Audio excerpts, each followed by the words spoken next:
I'm so glad I live in a world where there are Octobers. I'm totally on board with Anne Shirley on this one. I agree.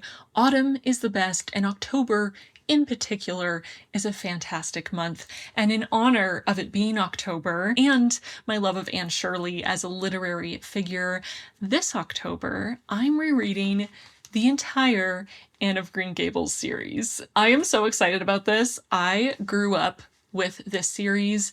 I had this specific box set, not this exact one, unfortunately. This is a new one that I purchased, but I had this box set and I read all the books in the series multiple times. But the first book I probably reread 100 million times as a kid. I also had it on tape and listened to that 5 bajillion times. I loved this story so much. I loved Anne so much. I related to her on a visceral, spiritual level. Anne and I were very similar children, okay? And not because of our hair color, because I am not a natural redhead. Sorry to break it to you. I'm so excited for this video. I have had this in mind for years at this point. I've been wanting to reread the entire series from start to finish as an adult and re-experience it and hopefully love it as much as I did as a child. And I specifically searched for the exact same paperback box set I had as a kid because I just couldn't imagine reading any other version. And I'm so excited about this video. Can you tell how excited I am? I'm so excited. I feel like there's a bit of a shared experience growing up as a young bookish girl in Canada. I feel like so many of us are introduced to Anne of Green Gables as children, and there's just something very deeply Canadian about L.M. Montgomery's writing in general, but this series in particular, and the way it describes Prince Edward Island is just peak Canadian literature for me. And I have had the great privilege to visit PEI twice, and both times I felt like I was coming home because I read this series so many times and it was described so vividly, which is one of my favorite things about L.M. Montgomery's writing. She was so incredibly talented when it came to writing about nature and the settings of her stories, and also writing really vivid, lovable characters. So I am just over the moon excited to do this video and to reread all these books. And of course, I wanted to bring you along with me on the journey. But because there are 8 books in this series, which is more than I typically include in a single reading vlog, I'm not going to be doing mid-book check-ins for all these books. I'm just going to check in when I finish each of the 8 books, because that's already going to make this video quite long, I think. I thought this was the perfect time. It's October. We're feeling the autumnal vibes. And I'm going to hang out with Anne Shirley for a little while. So, of course, I'm going to start with book 1, which is called, aptly, Anne of Green Gables. This book cover is just so nostalgic for me. This artwork, again, this is a big reason why I am a redhead now as an adult, along with Ariel and Anastasia and Kim Possible. But I'm going to go start book 1, and I am just so ridiculously excited for this. Okay, let's go. Mrs. Rachel Leonard lived just where the Avonlea main road dipped into a little hollow, and found abundant time to sit for hours at her kitchen window, keeping a sharp eye on the main road that crossed the hollow and wound up the steep red hill beyond. Okay, so I was about to climb in bed and get really cozy and read Anne of Green Gables today. It's kind of a gloomy day. It looks like it's going to rain, so it just seemed like the perfect day to grab a cup of tea, let some cats pal on top of me, be really cozy in bed, and possibly read the whole book in one go, because why not? That's what gloomy days are for, if you ask me. But as soon as I came in here, I remembered not only that the sheets need to be changed on the bed, but also that I have a brand new set of sheets from Brooklinen that I haven't used yet. So I'm going to make the bed with some brand new fresh sheets from my favorite bedding company, but also the sponsor of this video, Brooklinen. I've talked about Brooklinen so many times on my channel. You all know I am a huge fan. At this point, we exclusively use Brooklinen sheets on our bed and on our guest bed, which we have had some raving reviews for. I'm really excited to make my bed afresh and make this really cozy environment for reading, but also to give my bedroom a little bit of a fall styling update, you know, now that we're getting into October. I really trust Brooklinen at this point. Their quality truly is impeccable. Even after many, many, many washes, their sheets hold up and they stay soft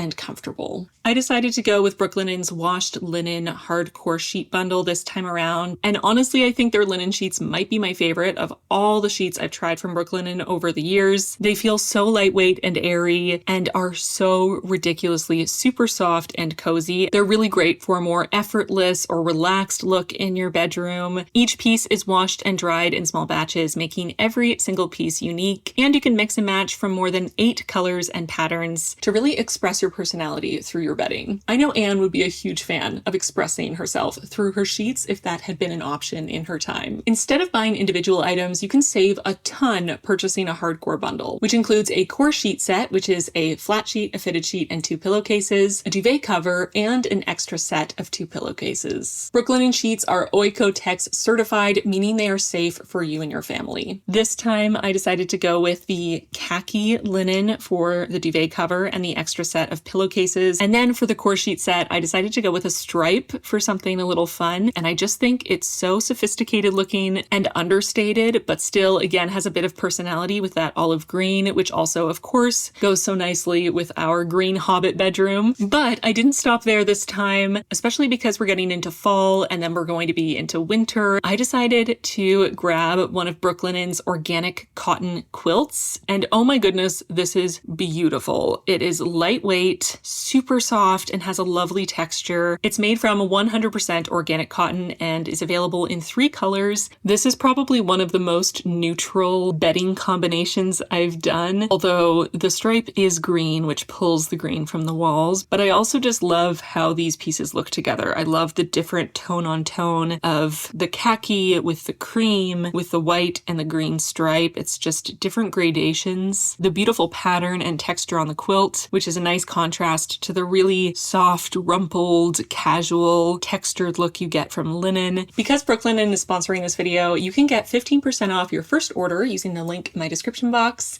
and save extra when you buy a bundle. She couldn't be left there no matter where the mistake had come in. You don't want me because I'm not a boy. Nobody ever did want me. I might have known it was all too beautiful to last. well, there's no need to cry.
Well, I just finished Anne of Green Gables and I've been crying for like 20 minutes. So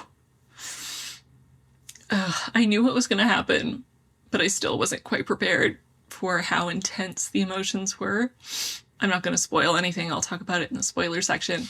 But some aspects of this really hit much closer to home reading this in my 30s than they did reading this as a child. And I still loved it. Sorry, I feel like my energy is so low because I've been crying and now I'm tired. But I genuinely, wholeheartedly adore this story and obviously still do. It obviously still holds up. This is just, I mean, even look how many tabs I used. Oh my god, I have a problem. It's so delightful and wholesome and hopeful. Anne is so unerringly optimistic and joyful and imaginative and so loving and kind and generous, despite having a bit of a temper and being stubborn and holding on to grudges, all things that I can very much relate to as a child. She manages to hold on to so much positivity in a way that I have always struggled with. I think I'm naturally a lot more of a pessimist than Anne, and have definitely gone through periods of depression and just general sadness and malaise. And I feel like she has her moments of despair, but they're always moments. And then she immediately snaps back and has this positive, optimistic outlook on life. The little things in life do bring me a lot of joy. And I can be very sort of golden retriever-esque in my excitement for things and positivity and sort of childlike wonder for the world. But I think I have a pretty heavy helping of pessimism that I don't think Anne has, and I had it even as a child.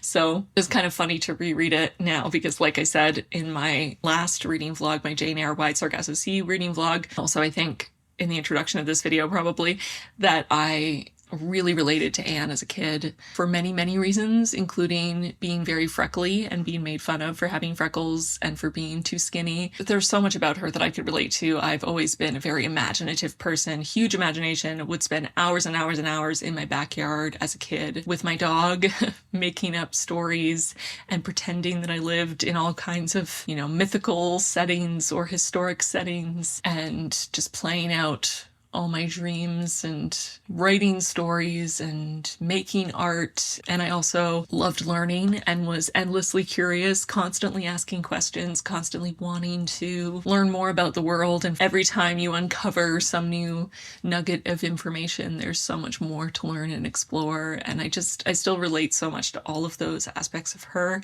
I see so much of my young self in her, with the caveat that I definitely struggled more than she does to come out of my moments of despair. They liked to cling to me tighter, but I just love Anne. She's so sweet. She's so lovable. I adore her so much, and it's so easy to love her. And I think one of my favorite things about this book is how quickly everyone else falls in love with her too, especially Matthew and Rilla, who just, at first are so taken aback and sort of baffled by Anne and her exuberant personality, but they so quickly realize that they couldn't live without her. And why would they want to? And I just find it so heartwarming and beautiful. I love the relationships. I love the love. There's so many heartwarming moments. And following Anne through her adventures is just, I feel like the best word for it is delightful. It's absolutely delightful and very touching and moving. I'll talk about some of the ways that this hit closer to home as an adult than it did as a kid in the spoiler section, but I just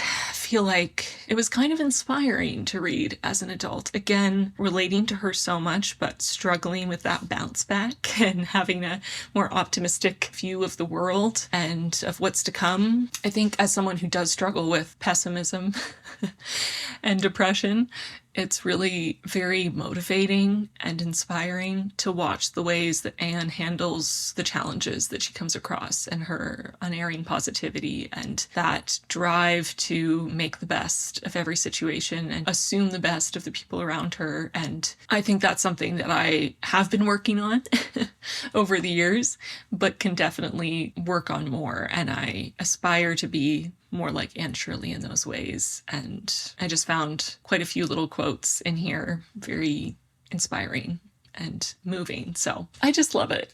5 stars, if that wasn't already obvious. And I'm very excited to read the rest of the series now. I definitely know the first book significantly better than all the other ones. I probably read all the other books in the series maybe twice. The first book I read 100 million times. So every event in the first book, so many of the lines are burnt into my brain forever. And so there was a lot of nostalgia and a lot of comfort in rereading this first book. But it's going to be really interesting to read the rest because they definitely aren't as burned into my memory. So I feel like there will be a lot of things that I'll be rediscovering. And Anne is growing up. She's 16 by the end of the first book. I was going to say, so she's getting closer to my age, but I just remembered how old I am. I'm literally double her age because I'm 32. So anyways, still, she's getting older, so it'll be interesting to read about older teenage Anne and then adult Anne as an adult myself, having only read the books when I was younger than she was in those parts of her life. So it's going to be an interesting flip on my perspective. And I just think this is a really fantastic book. If you somehow haven't read Anne of Green Gables yet, even if you're an adult and this is your first time reading it, in general, I'm just a huge fan of L.M. Montgomery as an author. I think she has such a beautiful writing style. She writes the landscape in such a poetic, beautiful, charming way, and she writes just the most vivid, expressive, endearing characters out there. I feel like The Blue Castle by L.M. Montgomery is a book that I read as an adult a couple years ago, and it became a new favorite instantly. I just think she's so talented, and I'm very proud that she was Canadian. If you haven't read Anne of Green Gables, even if you were an adult and you didn't read this as a kid, so you don't have the nostalgia factor, I still think it's so worth a read. Anne is an icon for a reason. She's so lovable, and there's so much to pull from this book. Even if you don't personally relate to Anne on as deep of a level as I do, there's just so much joy and love and hope and beauty and imagination and heart in this book. So I highly recommend it. But I think that's all I'm going to say non-spoiler wise. I'm also trying to keep in mind that I have 8 books to review in this video, and I don't want this video to be 15 hours long. So I'm going to put a pin in it. I'm going to stop. Feel free to leave comments down below with your thoughts and feelings about Anne Shirley and about this book and about the whole series, and I'll just gush with you in the comments. Or cry when I read your critical comments if you're not a fan. You can still leave those comments. I just probably will be sad. But I'm going to share some spoilery thoughts on this first book in the series, and then I'm going to start on book 2. Okay, spoilers for Anne of Green Gables, the first book, starting now. Matthew. From the first page that Matthew shows up, I immediately remembered why I loved him so much as a kid. He's such a gentle, kind, caring soul, and I just love him so much. And I love his bond with Anne. Their connection is so special and so beautiful to see, and they just fit together like puzzle pieces. It's funny because I feel like Marilla and Anne butt heads so much more because they are very similar in a lot of ways. Yes, they have distinct differences, don't get me wrong, but they have a lot of similarities too, and so I feel like they struggle to sometimes live in harmony.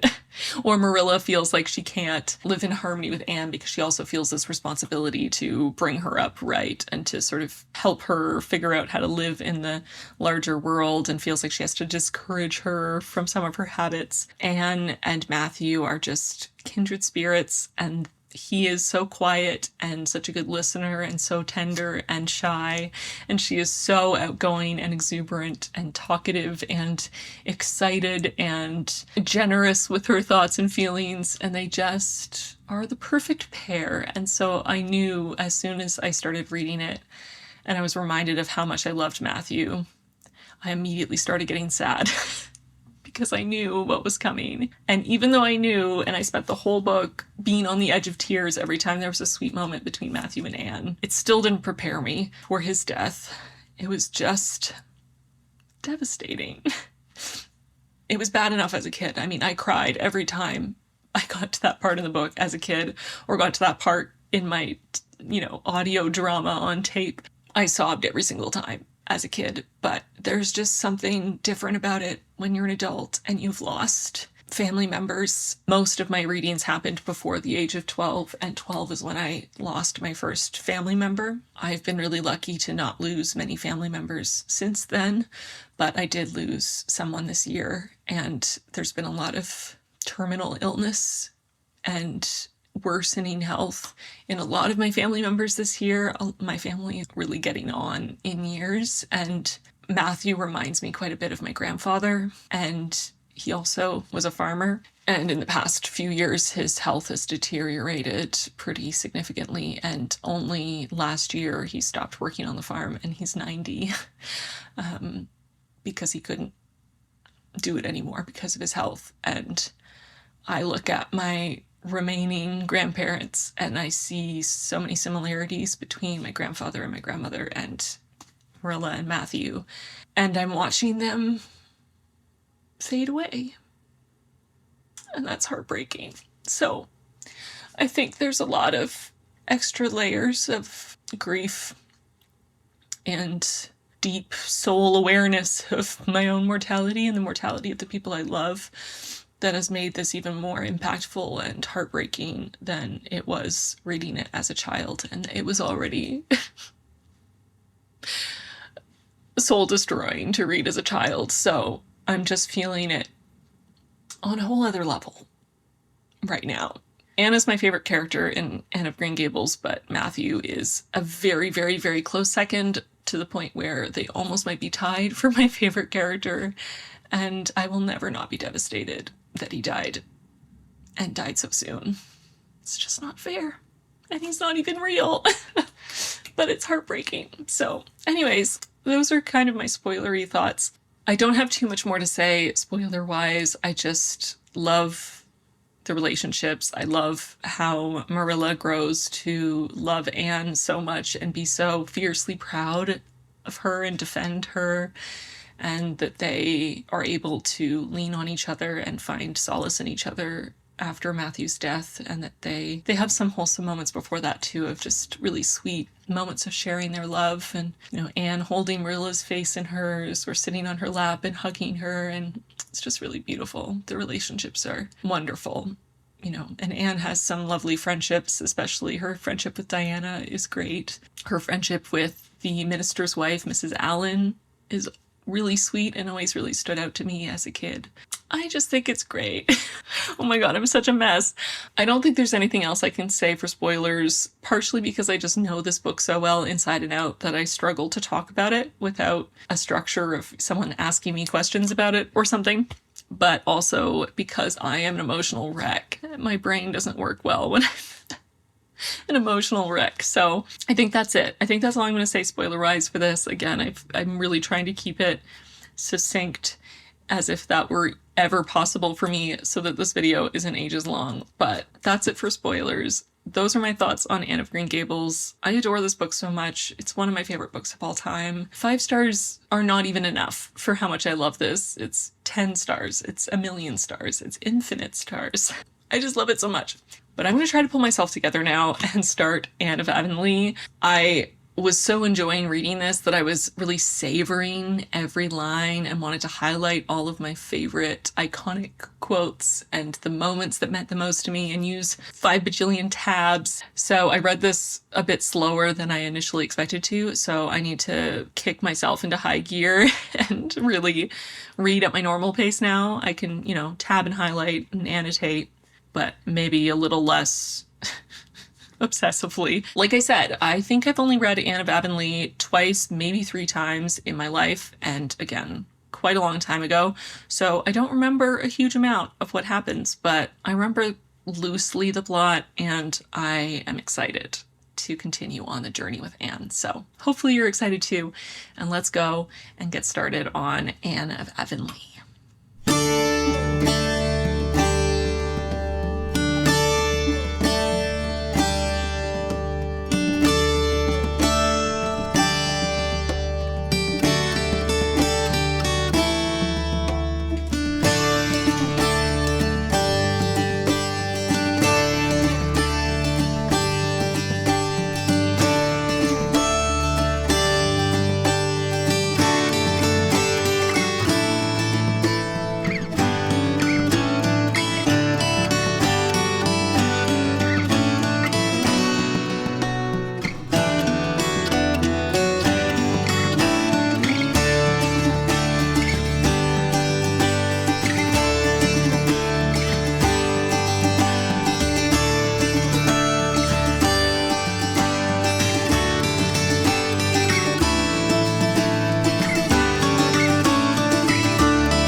Okay, so I got a little carried away and I finished both book 2 and 3 of the series since the last time we talked. So I thought I would come here and review both before I finish book 4. I'm already on my way, but I will review them separately so that you can still follow the chapters or timestamps depending on where you are in the series. So starting with book 2, Anne of Avonlea, I'll just say up front, I don't like this as much as the first book. If the last quarter of the book didn't exist, it would have been a solid 3-star read for me. Most of the book is pretty meh. For me, sadly. I still love Anne with all my heart, but there's a lot of things that I just don't find super interesting in the first 3/4 of this book. Largely the whole huge subplot, which is that Anne, along with Diana and Gilbert and other young people in Avonlea, decides to start a Avonlea Village Improvement Society, or AVIS as they call it, which is basically just a homeowners association. And I feel like there are so many negative connotations to homeowners associations now that didn't exist back then. But I know for me, while I have never lived in a place that had one, I have such a negative conception of them in general and feel like they're so restrictive to people's ability to be creative or live their lives the way they want to on the land that they own, which seems like something Anne would enjoy. They can also be sort of a vehicle for community-wide adult bullying, which I don't love. So I just found that whole subplot a little silly and I wasn't very interested in it. I did, however, love pretty much all of the new characters that are introduced in this book. We get Mr. Harrison, who is fantastic. He's filling in the role that always has to exist in Anne books of the grumpy curmudgeon-y person who at first doesn't like Anne, but she eventually peels back their layers and finds the, golden heart underneath. So we have Mr. Harrison, who I enjoyed. We have the little twins, Davy and Dora, who are both adorable. We have Miss Lavender, who only really shows up, I guess, around the halfway point, but her story is more focused in the second half, and she's a large part of why I enjoyed the second half, or really the last quarter of the book, much more than the beginning. Once Miss Lavender gets there, things pick up. And we have Paul Irving, who, of all the new characters in this book, is probably my least favorite. He's fine, but I just feel like Ellen Montgomery was trying a little too hard to make Paul seem like Anne reincarnate. And it feels a little forced, and he feels a little too old for his actual age, and also a little too saccharine. It's just a little over the top. It feels a little less genuine than it did with Anne, for whatever reason. I'm sure there are lots of people who love Paul Irving. He just kind of rubbed me the wrong way, but he's not overly present in the novel. He's there, but he's not around as much as the other new characters, so it's fine. As for Davy and Dora, they're adorable and I loved them, but one of the things that I struggled with most in this book was Marilla and Anne having a clear preference for Davy, and I hope never saying such a thing to the twins themselves, but constantly saying to themselves and to each other that they loved Davy more than Dora, or they liked him more than Dora because he was super exuberant and he's a troublemaker and he has this huge personality. He's very silly and ridiculous and a naughty little boy, and they find him charming and funny, whereas Dora is the model little girl. She's very quiet and obedient and sweet and quiet, and she doesn't get nearly the same love, which just kind of broke my heart, especially because she seems so similar to Matthew in a lot of ways, and we all love Matthew. So the fact that they just blatantly kept repeating that they loved Davy more than her, it was really mean. I didn't like it. Again, they're 6-year-old twins. It's such a cruel thing to say. So here, with all his faults, he's really a dear little chap. I can't help loving him. I like Davy better than Dora, for all she's so good. We always love best the people who need us. Davy needs us badly. And I just think that is so not cool. To constantly admonish him for not being a good little boy, but then to love him because he's naughty and breaks all the rules and does some honestly pretty terrible things, especially at the start of the book. He's pretty awful to his sister, poor girl, but she doesn't get love for doing exactly what they want him to do and just listening to them the first time and being a good little girl. I feel like Ella Montgomery also had no love for Dora because she just didn't give her almost any dialogue in the whole book. She barely speaks. And it's possible that she was just meant to be a very quiet girl who didn't talk that much. But again, Matthew, very quiet, doesn't talk very much. Everyone loves him. But I feel like Dora has even fewer lines of dialogue than Matthew. And when she does get lines, they're usually very short, very insipid, very lacking in personality. And I feel like Ellen Montgomery just didn't care much about the character, and so she didn't really invest in building her into a lovable, quiet, shy, reserved sort of soul like Matthew, when she clearly has the ability to. So I just kind of felt like that was unfair, and it made me kind of sad for most of the book. I also was a little gassed at the whole portion that was about corporal punishment,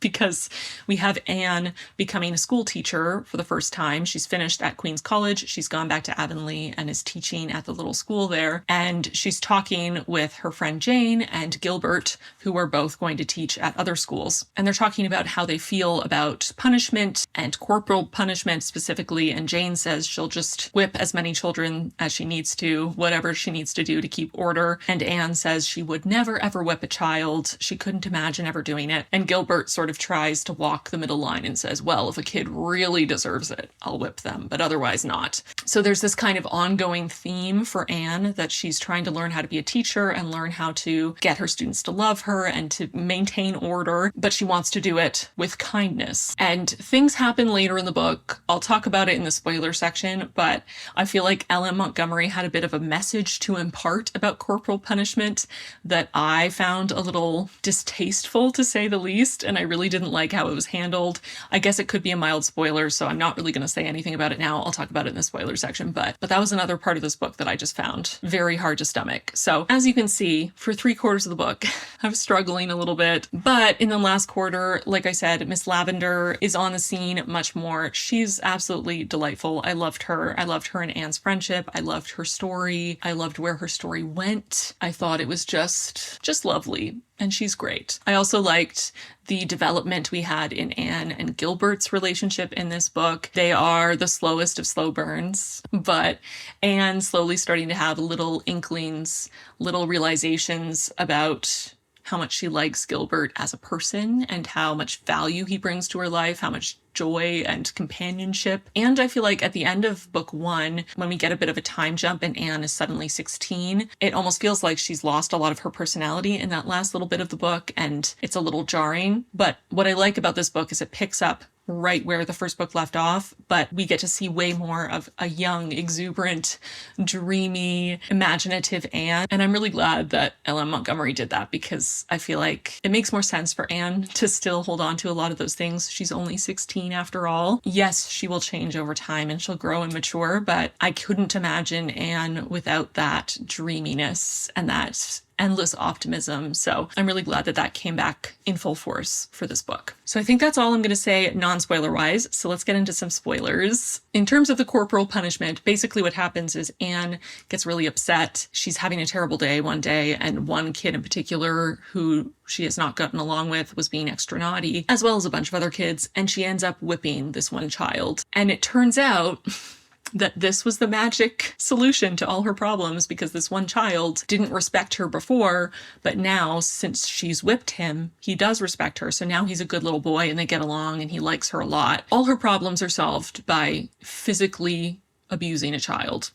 Great. Before you write a comment about it, I realize these books were written in a different time, and that standards of how we treat children have changed over time. I can't help but not enjoy when a book has a prominent message that hitting children is the best way to handle them. Okay? I will not apologize for those standards, but I at least like the fact that Anne continued to feel terrible and guilty about it, even as many people around her continued to tell her that the boy deserved it and everything turned out all right and she had no fault in this situation, and, you know, everyone has bad days, and on and on and on. And I'm glad that Anne continued to have guilt about it and to feel terrible, even once she starts to be kind of swayed by what people are telling her and eventually says, okay, well, maybe he did deserve it, and maybe it was the right thing to do in that situation, which I don't agree at all, but okay, she's being told that from all sides, and again, lives in a different time. But she continues to say that it would be one thing if she had decided that that was the course of action she was going to take and took it, but it's another thing that she did it out of anger. And I appreciate that there was at least that distinction, although again, don't agree that any child ever deserves to be physically hit, even if they're acting out and being a troublemaker. So anyways, didn't love that little bit of the plot. Another thing that made this hard for me was just that I missed Matthew so much. He's such a big presence in the first book, even though he is quiet and reserved and shy. And I just wasn't ready for him to be gone. And I was really struggling with the lack of him in the story. And I also felt like he was so infrequently brought up. Occasionally, Anne would think about him or talk about him. Actually, I don't know if Marilla ever brought him up of her own accord. And there was at one point a comment that, everyone in Avonlea had already forgotten the unimportant Matthew, which just felt so cruel, and I was pretty heartbroken to read that, honestly. Maybe it would be realistic, but it feels like Matthew, even if he didn't touch the hearts of every person in Avonlea, he touched the hearts of Anne and Marilla, and the fact that they spent almost no time talking about him or reminiscing about him left a bit of a bitter taste in my mouth, honestly, while reading this. Oh yeah, I loved that Mr. Harrison, who has come to, I believe he's renting the farm portion of Green Gables, but I loved Mr. Harrison, and I loved that sort of curmudgeon-y, grumpy person in town who eventually falls for Anne's charms and they become bosom buddies. I thought that was sweet. But I also loved the twist at the end that he actually was married this whole time and his wife just shows up suddenly after Anne and Gilbert put a joke in the paper that he's going to marry some local woman, all upset because she's like, "Excuse me, he's already married to me." And they kind of reconcile their differences because they'd separated over an argument and then both of them were too proud to come back and apologize. But she shows up and they decide to try it again. And I just found them kind of hilarious and sweet. And I loved their reconciliation. And I also loved Miss Lavender having that second chance romance with her childhood sweetheart, Paul Irving's father, him still holding a lot of love for her and her having never moved on from him.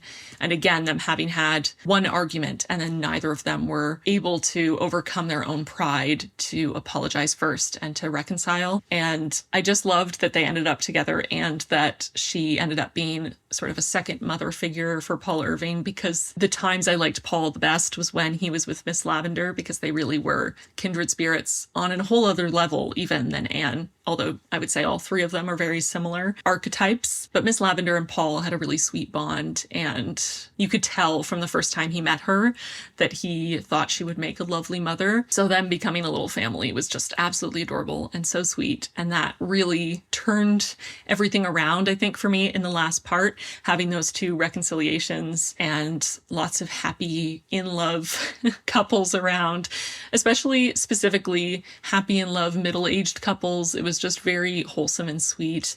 And again, I really enjoyed the development of Anne and Gilbert's relationship, and that right at the end there, she's starting to have a slight realization that she might have a different type of feeling for him than just friendship. And I loved this quote right near the end.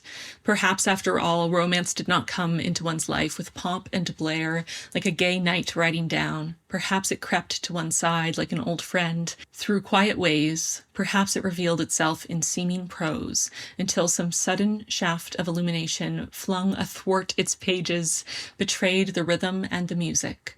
Perhaps love unfolded naturally out of a beautiful friendship as a golden-hearted rose slipping from its green sheath." And I just love that really gradual realization. I feel like some people might be frustrated by how slow Anne and Gilbert's relationship develops, because it is a very slow burn. But I really like it, and I feel like it's quite realistic for Anne as a character, especially because she is so romantic and dreamy. She's dreamt of who her perfect Prince Charming is going to be her whole life. She's dreamt of how they'll meet and what kind of whirlwind romance they'll have, and that is her idea of romance and love. And she can't imagine falling in love with a friend and having that sort of slow build, that camaraderie, that care for each other grow from the seed of friendship into something greater. That just isn't on her radar yet. And again, she's still so young. She's, I think, 17, maybe just 18 at the end of the second book.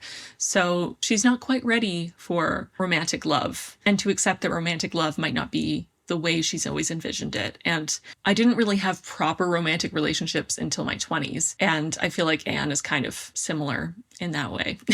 We're dreamy, chaotic little beings that take a little bit longer to grow up than other people do. and I think that's okay. So that is Anne of Avonlea. Those are my spoilery thoughts, and I ended up landing on 4 out of 5 stars for this one. Because that last quarter was so delightful, it really won me over. Still not as good as the first book for me, but definitely made up in the last part for a little bit of drudgery in the beginning. So that's Anne of Avonlea. So then we have the third book in the series, Anne of the Island. And this one follows Anne as she goes to Redmond College. So she's been teaching at the local school in Avonlea, in Anne of Avonlea. And she eventually is given the opportunity to go to Redmond College. So she decides to go and get her BA, her Bachelor of Arts. And this follows her journey at college.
This one just immediately swept me away in a way that Anne of Avonlea didn't. I loved this book so much. It was so lovely. I loved Anne the whole time. She's having some growing pains now that she is turning into an adult. This follows her from 18 to 20, and she's definitely going through it, especially in her romantic life. But she's loving college. She has an amazing group of girlfriends who she spends all her time with. And we get a brand new friend in this installment, Philippa, who in some ways drove me absolutely mad. She's very blunt. She thinks very highly of herself. She is very aware of her own beauty and her charms and how smart she is, and she's popular and her parents are rich, and she has no qualms about talking about it at all times. And it definitely gets a little tiresome at times, but she is still a genuinely kind and caring and loyal friend and demonstrates that over and over again. So I don't mind her on the whole, but I definitely found her a little irritating from time to time. I also loved that Anne got a cat in this installment. I'm so predictable, but she gets a little black cat who she loves dearly and defends against all naysayers, and I can relate, and I love that for her. We also get development, like I said, in her romantic relationships. Yes, I said relationships, which I'm going to save for the spoilers because I don't want to ruin it for anyone who has not read on in the series yet. We get some fun relationship drama in this one. And even though she's away from Avonlea for most of the book, she does go back on holidays. I just thought this one was really lovely. And overall, I thought the pacing was really good. I found all the little subplots, all the stories were really engaging. And it just moved along quite quickly, but still with all of those, lovely descriptions of the landscape and of the people, and Anne is still quite the dreamer even though she's now an adult, and I just thought it was great. So there were 2 moments that I didn't love in this book. One was to do with Ruby Gillis and one was an interaction with Philippa. I'll talk about them in the spoiler section again because I don't want to ruin anything for anyone who hasn't read this yet. But those were definitely little pain points. I feel like those were really the two only moments in the book that I was not having a great time. My favorite part of this whole book, which is saying a lot because I thought this entire book was delightful, was Anne having the opportunity to go to the home she was born in, where her parents lived for the very short time that they had together, and she gets to walk through the whole house and see the room she was born in and hear stories about her mother and father, which had me crying, and I'm getting choked up again now talking about it. And then the woman who's living there gives her a stack of letters that her parents wrote to each other the very few times they were separated in their short courtship, and they're just these lovely romantic letters to each other, including one where her mother describes how joyful she feels and how much she loves her little baby Anne. And just, oh my God, it broke my heart. It was so sweet and it meant so much to Anne. And I just thought that whole little scene was so heartwarming and touching and lovely. I don't want to read it because I don't want to spoil it if you're going to read this, because it's such a wholesome, lovely moment, but I cried my eyes out when I got to that part. And I'm just so glad that L.M. Montgomery included that, because I really felt like, as much as Anne found the best home she could have possibly hoped for with Marilla and with Matthew at Green Gables, I just felt like it was so lovely for her to get to have that closure and to feel like she got to say goodbye to her parents. It was lovely, and I'm clearly emotional now. So yeah, and the ending was amazing. The ending is a really exciting moment for Anne, and something that fans of these books, I'm sure, have been waiting for 3 books. But again, don't want to spoil it, so I'll talk about it in the spoiler section. But overall, this was fantastic, and still not my favorite, because the first book is definitely still my favorite, but very close. Okay, spoilers for Anne of the Island. The first thing was the thing I didn't love about Ruby Gillis. Ruby Gillis, if you read the first book and the second book, you might remember that she was one of the girls in Avonlea, and she was known to be a flirt. And everyone always kind of made fun of her for flirting so much and talking about boys so much. Well, Anne goes back to Avonlea on a visit for the holidays, and Ruby does not look well, and it turns out she has consumption and is near death, but she's really trying to pretend everything's fine. She's acting like everything's normal, but eventually she and Anne have some alone time, and she admits that she is aware that she's dying and she's terrified. And I just felt like it was such a beautiful, vulnerable moment for Ruby, who through all the books is portrayed as being quite frivolous and vain and silly, to have that moment of, you know, that vulnerability, and to show that as much as she still does, she cares about boys, she cares about pretty things, she wants to get married and have children and live a long life, and she's terrified of dying and not knowing what comes next, and not knowing what heaven will be like, and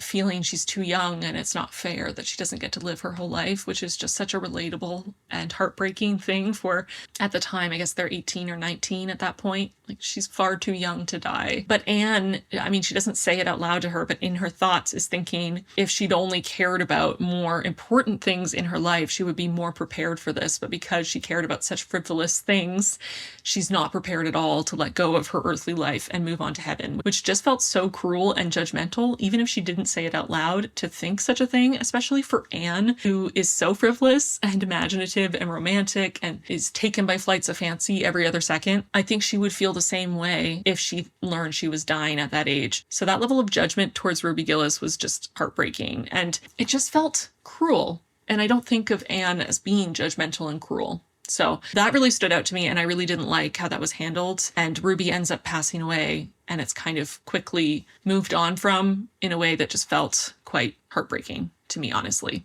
Then we have the whole romantic plot, which ties in with the other thing I didn't love, which was one interaction with Philippa, but that comes in because of this romance situation. So basically, Anne gets proposed to several times by several different people, and she says no every time. But at one point, eventually Gilbert proposes, and she says no and says that she can't love him that way. And he's devastated and heartbroken, and she is heartbroken thinking that their friendship is over. And then pretty shortly after she refuses him, she starts to realize that maybe she does love him, but she can't accept that. She's not ready for that. So she tries to ignore it. And then on a rainy day, she runs into this handsome, tall, dark man who feels like her vision of her Prince Charming brought to life, and they start courting and spending a lot of time together, and she likes him well enough, and he's very romantic and very good with words and brings her flowers and is everything she thought she wanted. But of course, what she thought she wanted isn't actually what she's looking for, and as much as he fits everything she dreamed of, he is not her person, and she doesn't love him. And the biggest sticking point for her is that he doesn't really have a sense of humor, and she reminisces on times that she made silly jokes and Gilbert, and she would laugh over them, and just wonders if she can find joy with someone who is so serious. And eventually he proposes, and she says no. This is where that moment, that interaction comes up, because Philippa has been very open about the fact that she has two main suitors back home who have been fighting for her affection for years, and she's leading them on because she can't decide which one she wants to marry. So she keeps writing letters to both of them, visiting with both of them, constantly telling them she will eventually pick one of them to marry. And then eventually on a trip, she meets a young man who is a minister, who is not at all what she thought she wanted for herself, which was a handsome, rich man. He's neither handsome nor rich, but she falls head over heels and decides to marry him. So she shuts down her two suitors from home. Then Anne is being courted and eventually says no because she realizes she doesn't love him. And Philippa gives her this harsh talking to about how cruel it was of her to lead him on, and how dare she, and she's such a terrible girl, and she wouldn't have thought Anne capable of such a thing. And it's just so judgmental and mean, and it's so hypocritical and ironic because she did exactly the same thing, but twice as many times. Plus she is constantly having suitors, so I'm sure she led on other people as well, but just for shorter periods of time. But she led on two people for significantly more years than Anne did, but she's acting like Anne is the devil's spawn. And I just found that so irritating and frustrating. But it all turns out well because eventually Gilbert proposes again and Anne says yes. And they finish the book giddy and excited for their future together and wholly in love. And of course, that is what all Anne of Green Gables fans have been waiting for 3 whole books. So it was very romantic and sweet, and I was very happy for her. And it's just nice to see her make the right choice for her and to finally understand her own feelings instead of being swept up by the romance of it all, of this handsome, wealthy, well-spoken man who just isn't the right person for her as much as she dreamed that that would be the right kind of person for her. So anyways, those are the spoilers for this one. Like I said, I adored this one. It is my favorite in the series so far, with the exception of the first book. I'm giving it 5 stars. I was very happy about this one basically the whole way through. And I have just gotten started on Anne of Windy Poplars, book 4 in the series.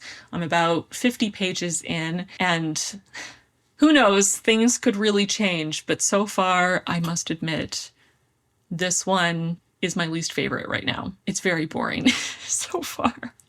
I'm so sorry. I did read somewhere that L.M. Montgomery wasn't really wanting to write this book or was feeling sick of Anne at this point. I don't know if that's true. I have not tried to verify it, but I wouldn't be surprised based on what this book is so far. It is mind-numbingly dull. So hopefully I'm wrong. Hopefully it picks up and gets a lot better, but I'm a bit concerned. We shall see. But I've been talking long enough. I'm going to go finish Anne of Windy Poplars, and hopefully I won't hate it. We'll see. And when I'm done, I'll come back and I'll give you all my thoughts.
So I finished book 4 in the series, Anne of Windy Poplars, and I am so sorry, but I hated this. This does not feel like an Anne book. Our protagonist doesn't feel like Anne Shirley. The structure is different. Everything about it felt off and uncanny. And I ended up doing some research because I was really feeling quite befuddled by how differently I was reacting to this book. And it turns out that all the other books were written within about a 12-year period for all 6 of them. But this one came out 15 years after book 8 in the series. So that's the kind of gap we're looking at. It took less time than the gap between book 8 and book 4 to write the 6 main books or original books in the series. So as far as I can tell from my research, Ella Montgomery did not want to write book 4 and book 6. She was done with the series. She felt the 6 books she had originally written were enough, but she was under pressure from fans of the series and the character and also publishers to write more Anne books. And so she eventually gave in to the pressure and wrote more. And as far as I can tell, these 2 books were some of the last things she ever wrote. And she was doing it unwillingly. So I think it makes sense that the style is very different and there just isn't quite the same love there. It really feels when you read the other books, at least the first 3 books in the series, that Ella Montgomery has a deep love for the character of Anne. You can tell she really likes her and really finds her charming and is invested herself within this world and wants to tell the stories. There's just so much heart there. Even in book 2, which I didn't love quite as much as book 1 and 3, there's still so much heart. But in this one, it just felt like something was missing.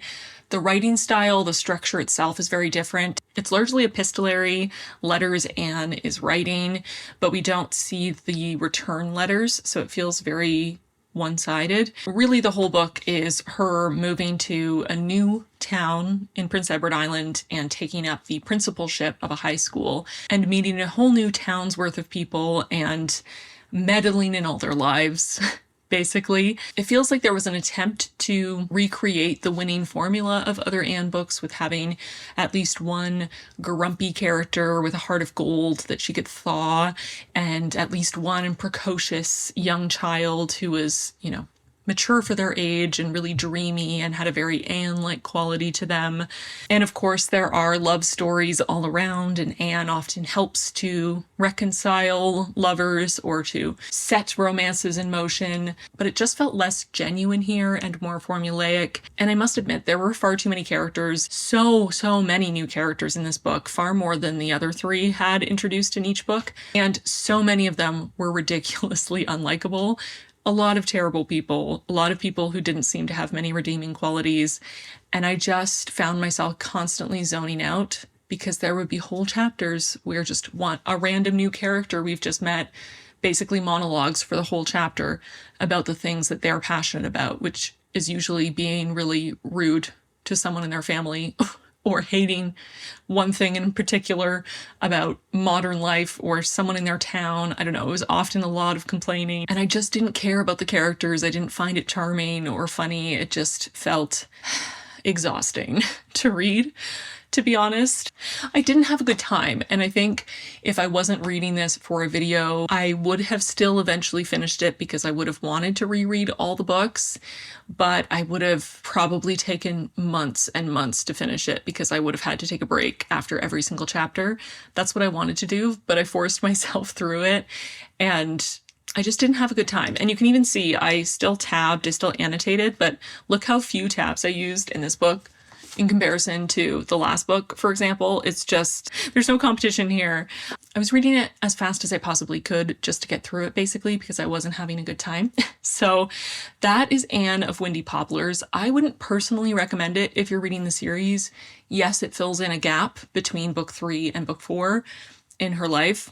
I personally don't think it adds enough to Anne herself as a character and her core relationships that continue through the series to be worth the read. It feels more like a collection of short stories that were kind of shoehorned into the Anne world, which it might have been. It's possible that Ella Montgomery had little vignettes, little short stories that she'd written over the years and kind of discarded, that she cobbled together and used Anne to kind of connect them all. That's just a theory, but that's definitely what it feels like. So that's this book. Did not have a good time. I'm going to do a super short spoiler section. I don't have a lot to say, but I am trying to keep series-wide spoilers out of this in case you have not read any of the books or only read book 1, for example, and you're thinking about reading the whole series. I don't want to spoil things that happen in later books, which is hard to do because all the books build on each other, but I'm trying my best. So I'm going to do a short spoiler section, and then I will give you my final rating for book 4 in the series. So spoilers for Anne of Windy Poplars. Really all I'm going to say is that at the end of book 3, Anne and Gilbert get engaged, and it's a very sweet moment, and it feels like we finally reached that next level for them after the slowest of slow burns and some misunderstandings and heartbreak. And it was just a glorious way to end that book. It was so lovely and romantic. And this book starts with Anne going off to this new town while Gilbert is off in medical school, and they're not together for the whole book. She spends 3 years there, and they do see each other at holidays, and there are some chapters where she talks about the fact that she's in Avonlea and Gilbert is also there, but we don't really get any interactions between them. I don't think Gilbert has any dialogue in this entire book, and if he does, it's very minimal. And most of the letters, if not all of the letters that she is writing in this book that's sort of creating the narration, are to Gilbert, but we never hear his letters back. And it's very odd. It feels very disjointed and kind of feels anticlimactic after the end of book 3 when you finally have them getting together and you're really excited to see their relationship continue to develop and see them happy together. Instead, you get them basically not interacting at all for an entire book, even though technically all the letters are written to him. And occasionally she'll throw in a line here or there about how madly she's in love with Gilbert, but it feels very disjointed and disconnected. So yeah, there were quite a few things I didn't love about this book. For example, the young precocious kid in this one is named Elizabeth, which is also my name. And the grumpy friend in this one is named Catherine, which is my sister's name. So that was fun. But Elizabeth is living in a terrible situation with her grandmother and I guess like a governess, and they both treat her pretty coldly. She really is very starved for love and affection, and her mother is no longer alive, but her father is in Paris, and she's just constantly dreaming that her father will come get her and she'll be able to live with her father. And eventually Anne writes to him to say, like, I don't know if you know this, but your daughter is miserable. Can you come be a father, please? And at the end, he does come and he takes Elizabeth, and they're both so happy to see each other. And I think it's supposed to just be this happy reunion, except he says at one point, I didn't realize she was no longer a baby, nor how unsympathetic her environment was. Thank you 1,000 times for all you have done for her. Which is just, I'm sorry, how did you not realize she was no longer a baby? Like, time has passed. It made me so angry in an instant. I was already annoyed that he was so disconnected from his child's life to the point where he never visited her and clearly was not aware of the way she was living and being treated. But to say that he didn't realize she wasn't a baby anymore is just the stupidest thing I've ever heard. Like, I'm sorry.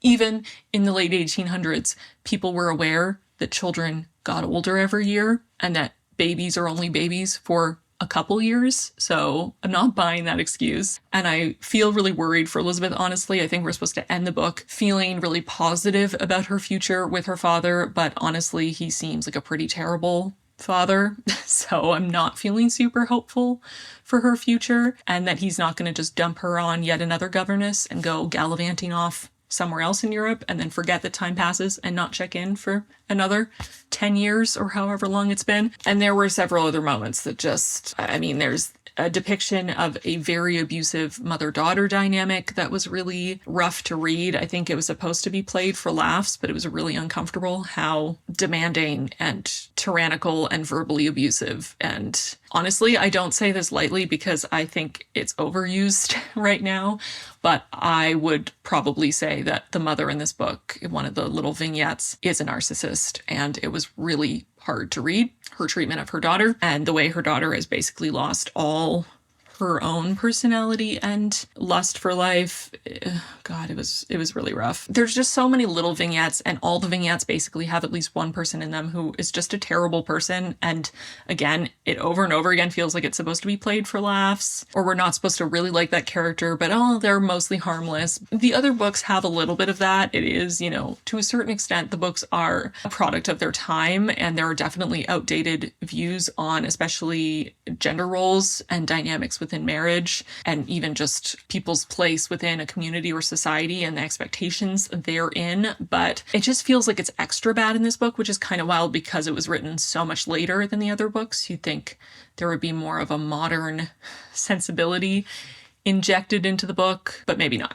Oh yeah, also they introduce an adorable little boy who is super sweet and seems like it's going to be yet another precocious, adorable dreamer kind of kid for Anne to take under her wing. But Ellen Montgomery introduces him in one chapter and the very next chapter kills him off, which felt very emotionally manipulative to me. I was not happy about that. And like I said, it just doesn't feel like Anne is herself. She's very judgmental in this book. She's very harsh and mean to a lot of people. She says a lot of things that feel very out of character, including hoping that the home she eventually lives in will be a brand new build so that it doesn't have any tragic memories, because she goes to this 120-year-old house where a lot of family has lived and also died.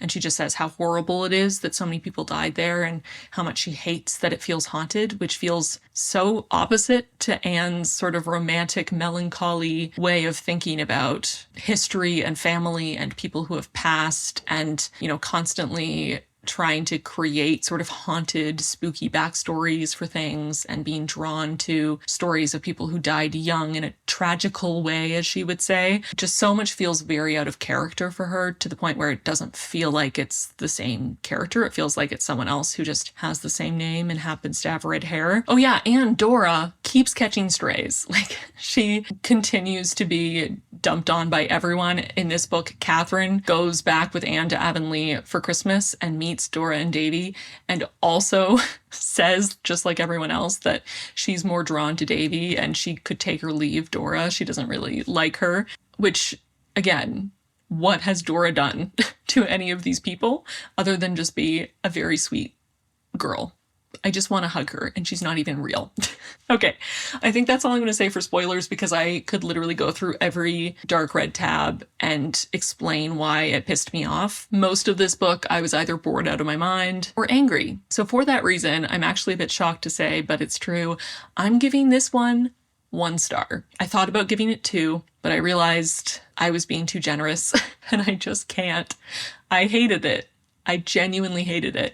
I honestly can't believe that I can't remember this book, but I wonder if I just blocked it out as a child. I feel like I have at least some memories of the larger events in the other books in the series, but I have zero recollection of this book at all. So for the first half of the series, the first 4 books, my average rating is 3.75, which isn't terrible, but honestly is kind of sad considering the first book in the series is one of my favorite books of all time. And all 3 of the first books were really fantastic. So I'm really hoping the rest of the series is significantly better, so that book 4 will just be a weird blip in the middle and we can all kind of forget it happened. And next time I reread the series, I'll just skip over it and save myself a world of suffering.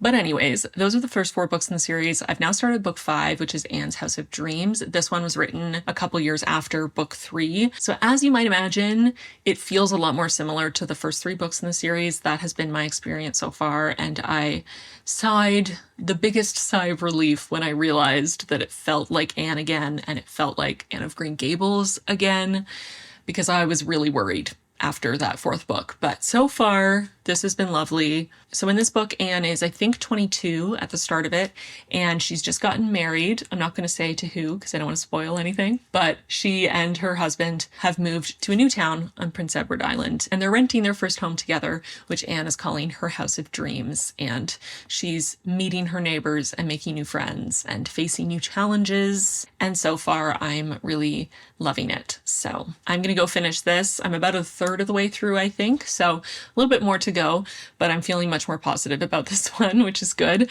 Although I am now feeling nervous for the next book in the series, because that's the other one that was written way later in the 30s. And who knows what that's going to be like, but I'm trying not to spend my time thinking too much ahead and worrying about the future. I'm trying to live in the moment in Anne's House of Dreams and just enjoy a return to form from the earlier part of the series. So I'm going to go finish this, and then I will be back and share with you all my thoughts.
back. I finished Anne's House of Dreams, book 5 in the series, and this one was definitely a return to form, or, well, more accurately, a continuation of form. I definitely liked this a lot better than book 4.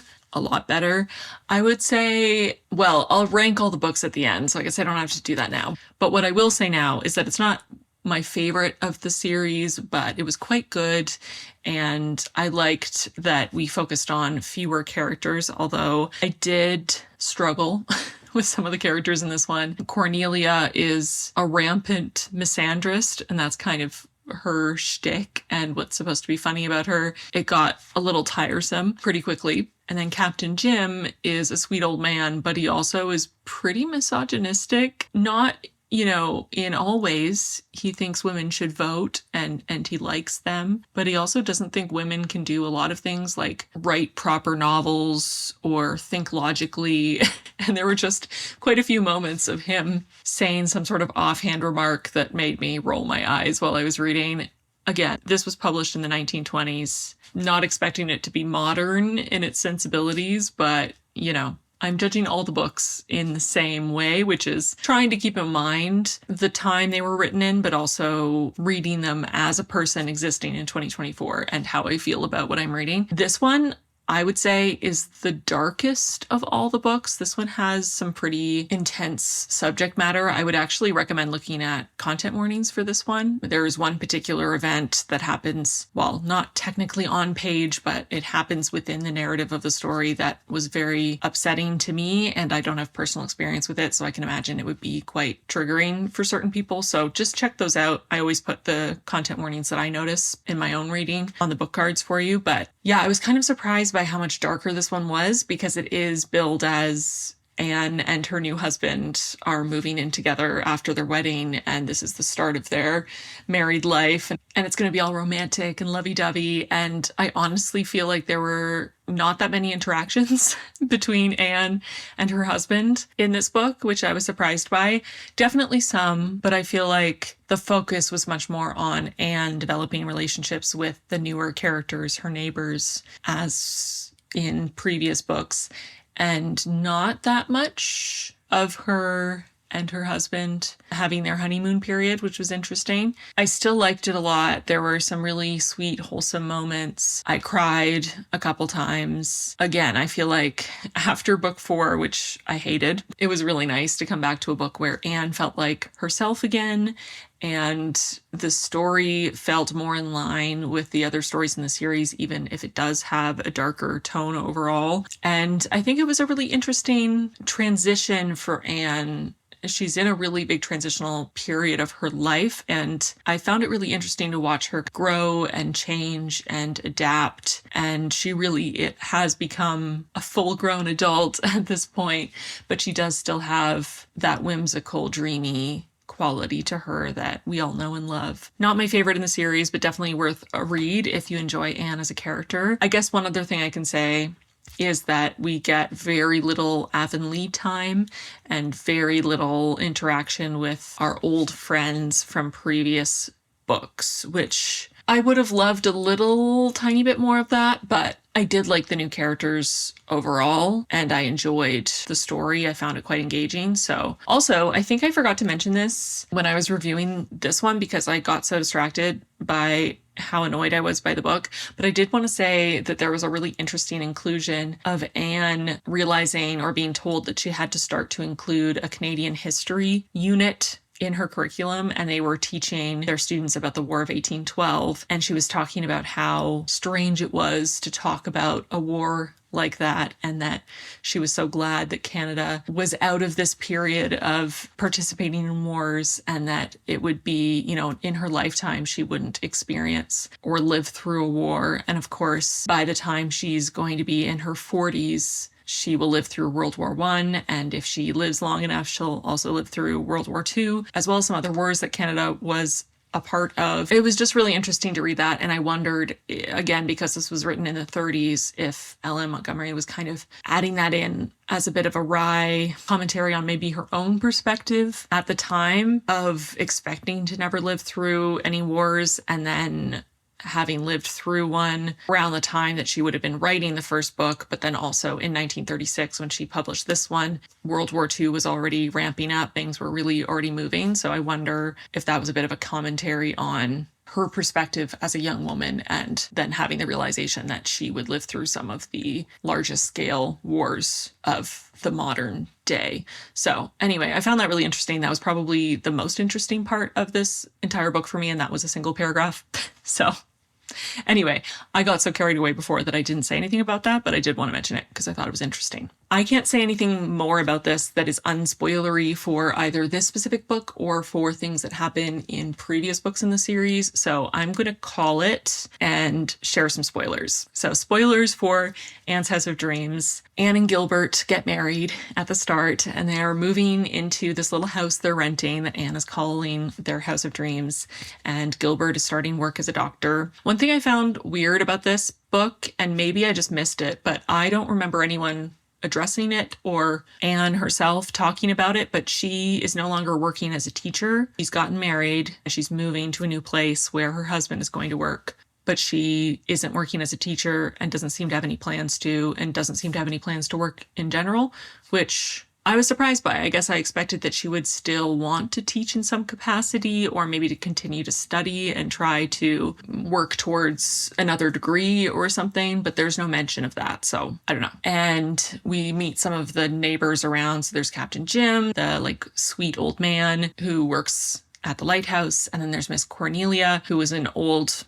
misandrous lady who is supposed to be the Rachel Lynde grumpy character. And then there's Leslie, who is her closest neighbor and is very quiet and cold and requires a lot of digging to get her to open up. And Leslie has an incredibly traumatic backstory. She watched her little brother die in a pretty violent, terrifying, traumatizing way. Her father ended up taking his own life, and she was the one to find the body. And then her mother basically aided and abetted blackmail to get her to marry someone that she did not like and did not want to be married to, who then ended up brain damaged. So she's caring for her brain damaged husband, who needs daily intensive care, and she's sort of trapped in this situation, and she's very unhappy. She wanted to be a teacher. She had dreams for her life, and they were all torn apart, and she doesn't see how she could ever find happiness.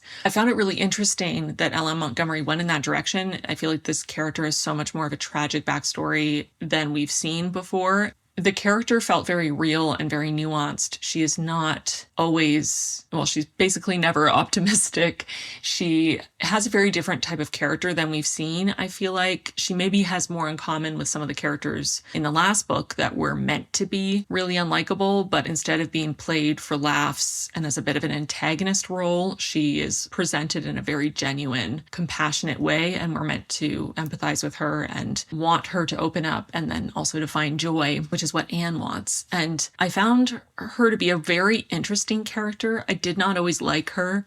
She was very jealous of Anne's happiness, and she expressed it in a really cruel way at times. And I think I can understand why she would feel jealous or envious of someone who has a much happier life than she does. One thing that really stood out to me that really made it hard for me to empathize with her was Anne gets pregnant with her and Gilbert's first child, and the child dies shortly after being born, which is absolutely heartbreaking. And I started sobbing reading it.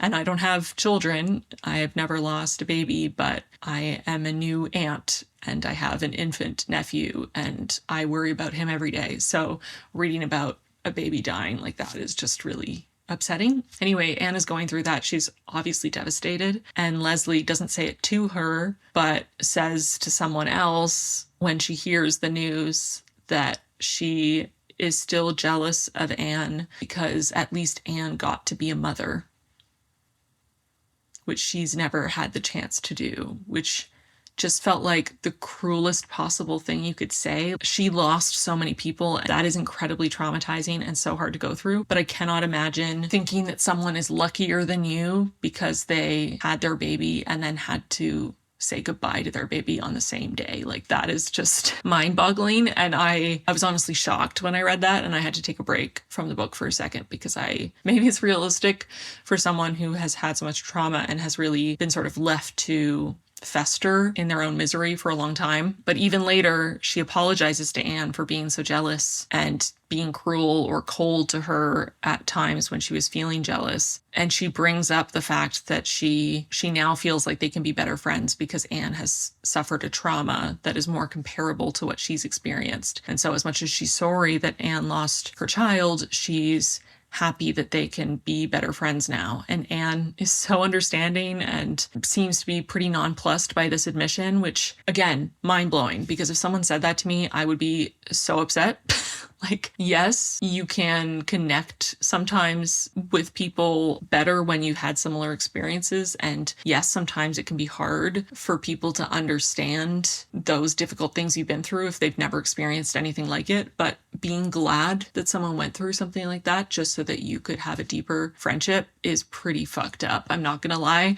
So I think after that point, I just kind of was done trying to like Leslie. I was interested in seeing how her story would play out, but was pretty horrified by her behavior, and I couldn't say that I liked her as a character at that point. It's just a level of selfishness and almost maliciousness that is very unsettling to me. Anne and Gilbert's relationship was not as deeply explored as I would have expected it to be. Like, they've gotten married, they've moved in together, they talk about having their honeymoon period, and then Gilbert's starting to work, and they have their first child and lose their first child, and then they end up having a second child. And through all of this, I feel like we get very few quiet, intimate moments between them. I don't even really feel like we got a good scene of them consoling each other and working through their grief together, which felt a bit unrealistic. So I was kind of sad about that. I feel like Gilbert kind of lost his personality a little bit in this book. And he kept calling Anne Anne Girl, which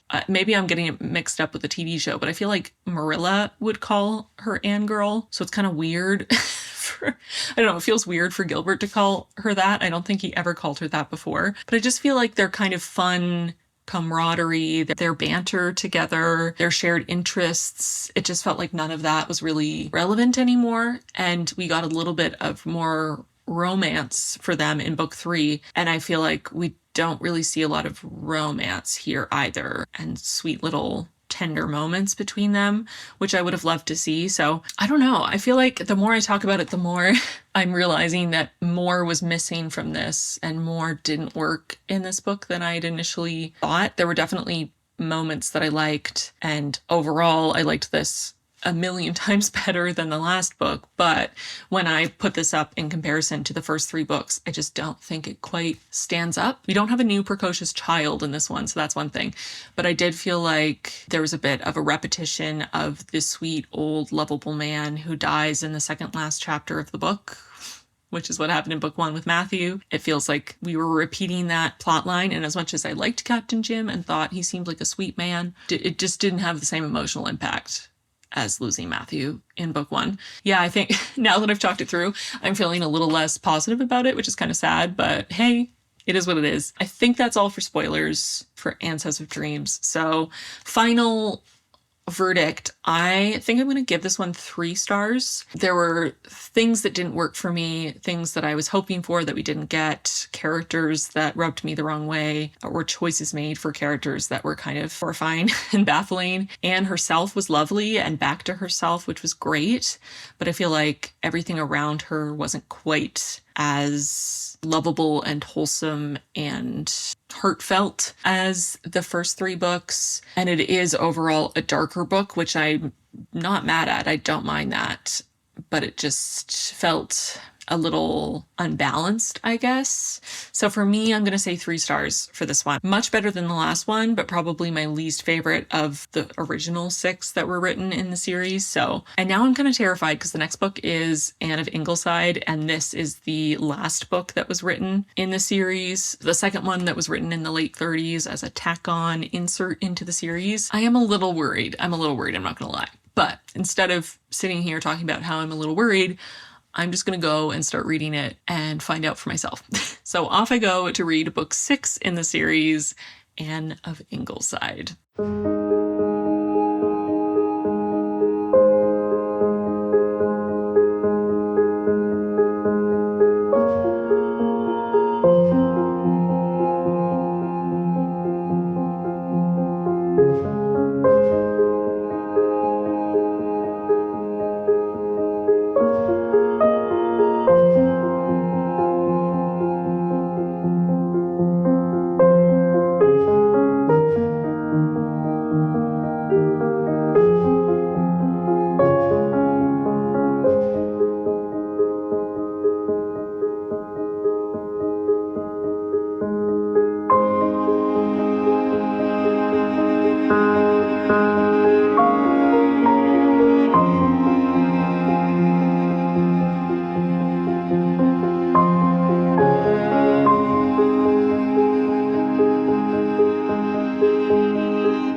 just finished Anne of Ingleside, book 6 in the series, and I dressed in a very Anne-inspired outfit today.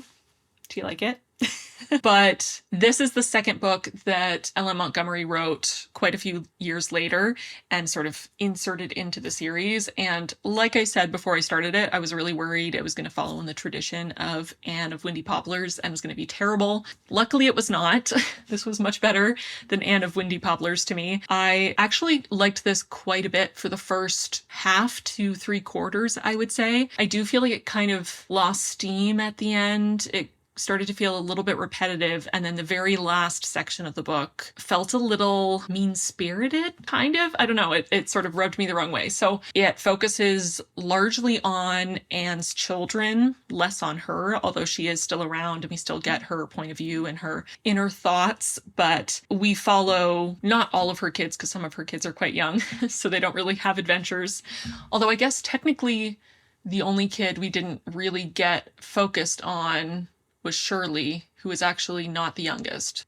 That's kind of weird. I wonder why that is. Anyway, we follow her 6 children as they learn things and make mistakes and have big imaginations and get hoodwinked and go on adventures. And I found it really charming, honestly. They are very cute and they definitely feel Anne reminiscent from when she was young. So I quite enjoyed their little adventures. It did feel very similar to the first book in that way. And while there are 6 of them, so you'd think that maybe it would be hard to kind of get to know them all. Again, with the exception of Shirley, who is the youngest boy, I feel like we got very little from him. I have no idea what Shirley's deal is. The 3 girls and the 2 other boys, I feel like I got to know them quite well, and they all have their own distinct little personalities, and I just thought they were all adorable. They were so sweet, and their little stories were very cute. And I liked the bits we got with Anne throughout. We did have some visitors from previous books here and there, though not too much. Generally, I thought it was quite sweet. It definitely was similar to Anne of Windy Poplars in that it feels maybe slightly more like little vignettes than some of the other books. I mean, the first book definitely was all these sort of little separate adventures for Anne. So I guess it's similar to that structure, but instead of it being Anne every time, it's a different child every time. So it does feel almost like a bunch of short stories put together, but I feel like it was strung together much more coherently than Anne of Windy Poplars. And while there were many characters we followed, we focused in on Anne and her 6 kids. And it wasn't like every vignette added 7,000 new characters that we didn't know. We maybe would get to know a handful of new characters to serve that story, but usually it was sort of one primary other person who was the catalyst for the little kid's story. And we would kind of get to know them and then we move on to the next story. And I felt like that was much more digestible, I guess. So for the most part, I really liked this. Like I said, it did feel like it kind of lost steam at the end. We got a second story near the end about Di, who is one of Anne's twin little girls, and she has red hair like her mom. But her second story was basically a reworking of her first story. It was almost the exact same as far as the beats of the story went, with one little flip near the end. So I found that kind of odd, although I did like that it was acknowledged in the story, because Di has this realization that she's kind of fallen for the same thing twice, or the same thing happened to her twice.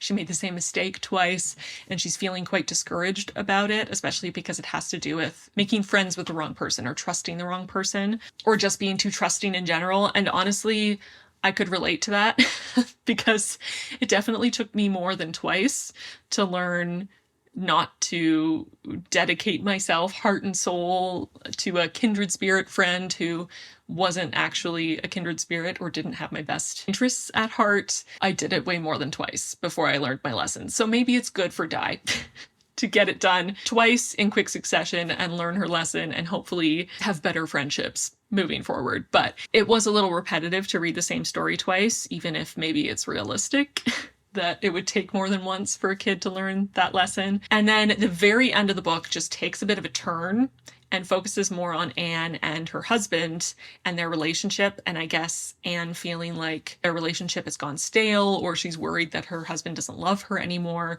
And it's just a couple chapters of Anne basically spiraling and then them getting invited to a dinner party and a particular guest who's there just sending her into extreme jealousy. There's a lot of mean-spirited thoughts on Anne's part, and eventually also on her husband's part toward this specific guest, which, even though the guest wasn't the nicest person ever in the first place, and she did it to Anne's face, it still just kind of left a bitter taste in my mouth, honestly, to end the book that way, to see the worst of Anne's character come out with a vengeance, and to see her just being incredibly mean-spirited wasn't super pleasant, although I guess it's good to know that she hasn't become this sort of perfect model of a mother who can do no wrong. She still is a flawed human being, but I kind of wish that had happened somewhere else in the book so that we wouldn't end on that note, because it was a little off-putting. And I will say this has been something that has happened throughout the series, and sometimes more explicitly and sometimes more in the subtext, but there is a lot of fat phobia in this series,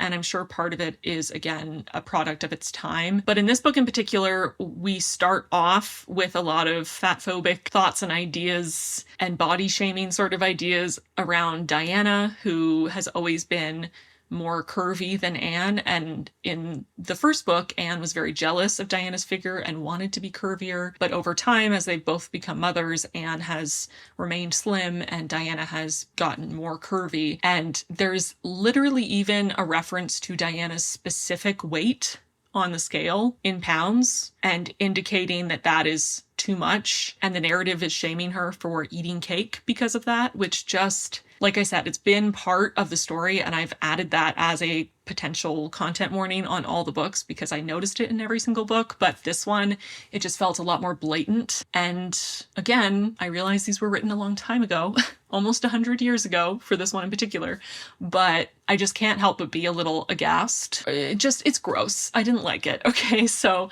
I felt like this started off that way, and that was a little off-putting, well, more than a little, but then it came up a couple times throughout, and at the end, the mean-spirited portion also had to do with being quite fat-phobic. It feels like characters getting curvier over time or getting fatter over time is seen as a moral failing by this series and in this book in particular, and I just find that really gross. So that was definitely another aspect that I struggled with throughout. That was sort of my lasting impression of this book, that it was way too focused on characters' bodies for no reason, and it does feel really antithetical to the whole message of Anne as a character and of this series, which is supposed to be that it's not about outward beauty, it's about the beauty of your character and of your soul. It's about the kind of person you are, how kind you are, your ability to see past someone's exterior, to see their heart is a message that we get over and over again through this series. But it feels like Ella Montgomery had a huge blind spot when it came to this. And Anne as a character is definitely at times vain and can focus too much on people's appearance or sort of reassure herself in her place in society by focusing on the things that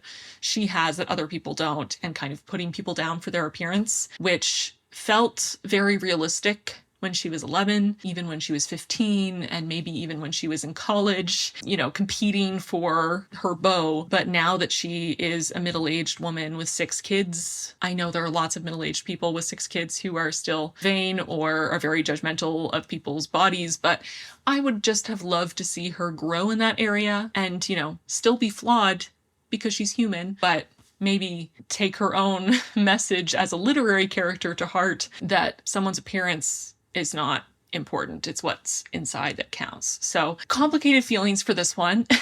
I did enjoy most of it, but it definitely wasn't, again, a favorite in the series. There were just too many things that rubbed me the wrong way, but generally an enjoyable book. Far, far better than Anne of Windy Poplars. Far better. Oh yeah, there's also some icky feeling classism in this book where there's a little bit of a, oh, we don't want to associate with that kind of person feeling. And that just felt pretty gross. And then Di goes to the house of this kid and it's not in great repair, and they are definitely living in more of a state of poverty than Di has been exposed to. And there's a lot of judgment there. And there's, again, it feels like a lot of moralizing that if they were better people, they would somehow have less shabby furniture or have more time to thoroughly clean everything. I don't know. It just feels really gross to me to moralize based on someone's resources or body. I'm not sure that's something that people would have really thought about at the time, but it doesn't feel in line with, you know, Christian values of being a good person and caring about all people regardless of their appearance or their wealth because their value is in their soul. And a lot of these books, all of these books have religious themes in them and talk about religion. I don't find it overwhelming, so it doesn't really bother me, but obviously the characters are Christian and they do talk about God and praying and the Bible and right and wrong and going to church and religion constantly. Again, it doesn't feel preachy to the reader. It just feels like in this time and place, everyone would have been religious and that's just kind of part of their life. It just feels very incongruous with not only the message of the series, but also the values that they're supposed to espouse, to be so judgmental over someone not being rich or not being skinny, you know? So those things really bugged me. I don't think I necessarily have spoilers to share because most of what I wanted to talk about, I was able to kind of omit certain names or details so that they wouldn't be spoilers. I think I'm going to give this one 3 stars. It's good. I enjoyed it. All the kids are very cute. I like them. I still like Anne, but there are those sort of glaring points of contention for me that have been going through the whole series, but really were rearing their ugly heads in this one. And the way it ended was just pretty depressing, to be honest.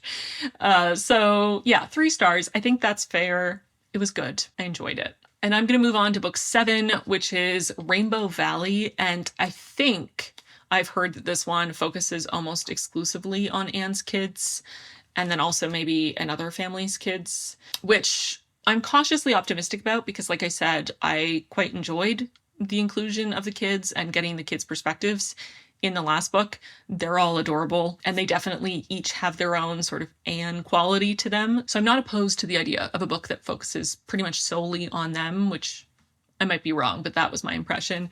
I would love to give another book 5 stars. So hopefully it's this one. And if it's not this one, I have one final chance.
Well, I finished Rainbow Valley, and I don't really have a lot of thoughts about this one, to be honest. It was fine. I was correct in that it's mostly about the kids, but it's actually not even about Anne's kids. It's about their neighbors' kids. The new minister in town, who is a widower, has several children and is kind of presented as a very bumbling, forgetful, but kindly man, but he's just neglecting his children, basically, and not around and not raising them or providing for them or involved in their lives. And pretty much the whole book is about his kids struggling to be good ministers' kids when their only parent is very much not involved in raising them, and they don't know what's expected from them because no one has ever taught them. And it's fine. The characters were sweet enough. I feel like Faith Meredith is probably the protagonist of this book, and she was fine. I liked her well enough. We got a lot more Walter, which I liked. Walter's Anne's second son, and he's very sweet and lovable, so I was happy to see more of him.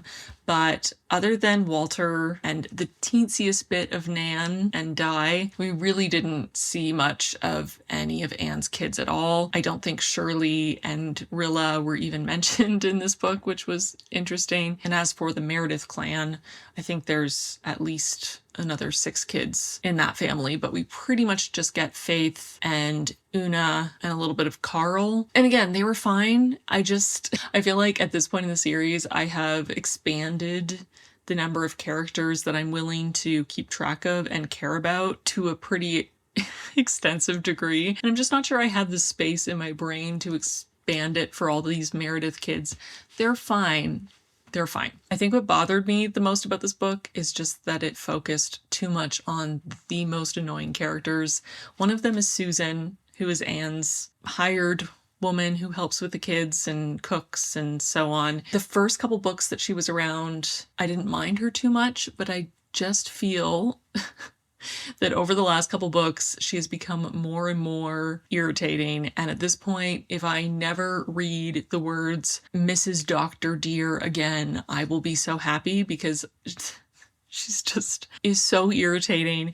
And for whatever reason, she's given so many lines. I don't know why. It seems like Ellen Montgomery really liked this character. And she really doesn't need to exist for any narrative purpose, especially because in so many of the scenes that she is heavily featured in, she's filling the role that Anne could also fill. And so in so many scenes, Susan is given a bunch of dialogue or even long monologues, and Anne gets a little comment here or there, but is barely involved, or she's just not there at all. And it really feels like so many of those scenes we could have deleted Susan and had Anne there instead. And pretty much anyone reading this series, I would bet, is more invested in what Anne has to say about literally anything than Susan. And especially because Anne has such a tiny role in this book, it just feels like it's adding insult to injury, having so many Susan scenes. And there's so many chapters in this book that are basically just Susan and Miss Cornelia going back and forth for an extended period of time. Either Anne is there or not, but it makes almost no difference if she is or not, because she doesn't really say anything. I was so sick of Susan in this book, and I have technically just barely started the next book, and it started with Susan again, so it's making me nervous for the final book in the series. I really hope that she is not as prominent a part of it as she was in this book. Maybe I'm entering my curmudgeon-y era, but I am not a Susan fan. And then we also get a huge amount of page time for Mary Vance, who is a brand new character, and she is also incredibly irritating, deeply irritating, and she gets a lot of page time and importance. The last part was better just because I had grown attached enough to Faith to care at least a little bit about her story, and I was invested in the main love story or the main matchmaking pair in this book, but I feel very nonplussed about this book. I could take it or leave it. It was fine. I'm going to give it 3 stars because I feel very neutral about it, and I don't really feel particularly positive or negative about it. It was okay. I think maybe I would have had a better time reading it if I hadn't read it immediately after every other book in the series. I think this one might live better feeling more like a standalone book about some wayward children instead of trying to fit it within the series, because it really doesn't feel like an Anne book all that much, but alas, I did read it right after the first 6 books in the series. So it is what it is. I'm going to give it 3 stars and I'm going to leave it there. And I'm going to move on to the final book in the series, which I've just barely started. I read the first little chapter, and that is Rilla of Ingleside. Rilla is the youngest of Anne's children, and this book takes place right as World War I is kicking off. The first page of the book mentions the assassination of Archduke Ferdinand. So I imagine this is going to be a very emotional read because I think at least 2, if not all 3 of Anne's sons will be of age to fight in World War I. I'm already scared, to be honest, because I feel very protective of Anne's little family. I say little, she has 6 kids. That's not a little family, but you get what I mean. So we'll see. But I'm excited for the final book of the series. I'm really, really hoping that this is going to be another 5-star read. I'd love to cap this off with another 5-star. Even a 4-star read, honestly, would make me really happy. I would love to just feel more positive about this book than negative. I feel like I've lost a bit of steam in the last couple books. I've been feeling a bit disappointed. So I'm really hoping this one will pull through. Again, it's starting off right away with Susan. It's making me nervous. But I'm really hoping she'll be more of a bit part again instead of feeling like she's constantly there to comment on everything, because she is no Rachel Lynde, okay? Anyway, I'm gonna go read this and hopefully not bawl my eyes out.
That's the end of the series, and I am a mess. I feel like right as I started reading this one, I remembered something that happens that broke my heart reading it as a kid that I had totally forgotten when I was reading the other books, but as soon as I started reading this one, it just hit me, and then I spent the whole book in dreadful anticipation. But it was lovely. I feel like this one is in competition for being my favorite in the series, which I'm very glad about because I was feeling so demoralized and I really wanted to end this video and end this reread on a positive note. But I'm also destroyed, kind of like when I finished the first book. It's great bookends. You can watch me cry to start and finish this video, but this was really beautiful. I was a bit worried when I started it because it started with Susan, who is one of my least favorite characters, and because Rilla seemed quite immature and spoiled at the start, and I remembered that she had quite a journey over the course of the book, but I really couldn't remember much in terms of the details of how she grew and changed, and I was so pleasantly surprised by her growth as a character. She goes from being 15 before the war starts and just wanting to spend the next couple years having as much fun as humanly possible and having beaux and going to parties and living it up, basically. And then the war starts and she has to start doing things she's never had to do before, and she has so much more responsibility, and her brothers start going off to war, and she has a pretty hefty responsibility thrust upon her that she never would have expected. And just all of these different factors contribute so much to the growth. On top of the growth I think she already would have had, because I feel like we go through a huge change from, 15 to 20. That age is hugely transformative, and I think she would have had a transformation, but because she was in that period of her life during the war, she needed to grow up a lot faster than she would have otherwise, and she's experiencing a lot of fear and grief and pain that is changing her as well. I ended up loving Rilla. I thought she was adorable and lovely. I feel like she's a very good successor for Anne as a character. She is not the most similar to Anne of Anne's kids, but she has a little bit of Anne in her, and I really enjoyed following her story. I thought it was lovely. I found following World War I from the perspective of people at home back in Canada worrying for their loved ones and trying to follow all the complicated moving pieces really interesting, and it's definitely something that I did not pay attention to when I read it as a kid. I probably even skimmed a lot of the paragraphs about battles and politics, but reading it as an adult, it was really quite interesting. As much as I still am not a Susan fan, because I really am not, she did grow on me a little bit more in this book for the most part. There was one glaring exception to that I did not enjoy. I still kind of resent the fact that it feels that she has taken Anne's place in the story in a lot of ways, and Anne could have had so much more dialogue and been so much more present in the story if Susan either didn't exist at all or had a much smaller part to play. But it is what it is. The book exists and has for a long time, so my hoping is not going to change anything. I continued to love Anne's kids, although this book definitely solely focused on Walter and Rilla with a tiny bit of Jem. We really got almost nothing about Shirley, and Shirley in general was the forgotten child. I feel like he was barely mentioned in any of the books in the series, which is kind of odd, especially because he's named Shirley. He just has almost no part to play in any of these books at all. Di and Nan I don't think they get any dialogue at all in this whole book. They're off page for the whole thing, pretty much. But they were more present in the other two kids-focused books, so I think that's okay, especially because Rilla was basically not mentioned. I feel like this would have been a good time to see more of Shirley, especially because he and Rilla were the two youngest kids. I feel like they would have been closer growing up, or maybe fought a bunch growing up, so either way, it could have been an interesting sibling dynamic, but I don't think we ever see Shirley and Rilla interact with each other, which is kind of strange. I loved Walter in this book. I think he is my favorite of Anne's kids, and I think in a lot of ways he's the most similar to Anne personality-wise, but he's also just lovely and so sweet, and I love him. Even though he's an adult now, I'm talking about him like he's still 6, but I really loved the development of his character in this book, and I really loved the sibling dynamic between him and Rilla. Their bond was really sweet. There were really only a handful of little moments that took me out of just absolutely loving the story and being really engaged and immersed and emotional for most of it. And one has to do with Susan, which is why I will never be a fan. Even though she started growing on me, all my goodwill for her disappeared in a puff of smoke in that moment. And the other one has to do with a horrifying action of a small child. So I'll mention those in the spoiler section. But even though those two moments really rubbed me the wrong way, the book as a whole was just so heartbreaking. It really felt like Ellen Montgomery was just pouring out her soul, everything that she felt about living through World War I, and it's devastating and heartbreaking and terrible and so sad, but also in some ways inspiring and hopeful, and I just have a lot of feelings about it. I'm gonna mention a couple things in the spoiler section, and then I will give you my final rating for the last book in the series, and then for fun I'll rank all 8 books in the series from favorite to least favorite favorite. And maybe also for fun, I'll rank them from most Anne feeling to least Anne feeling, in terms of how well I feel they fit into the series as a whole, regardless of my own personal preference. So stick around for that, but a quick spoiler section for Rilla of Ingleside.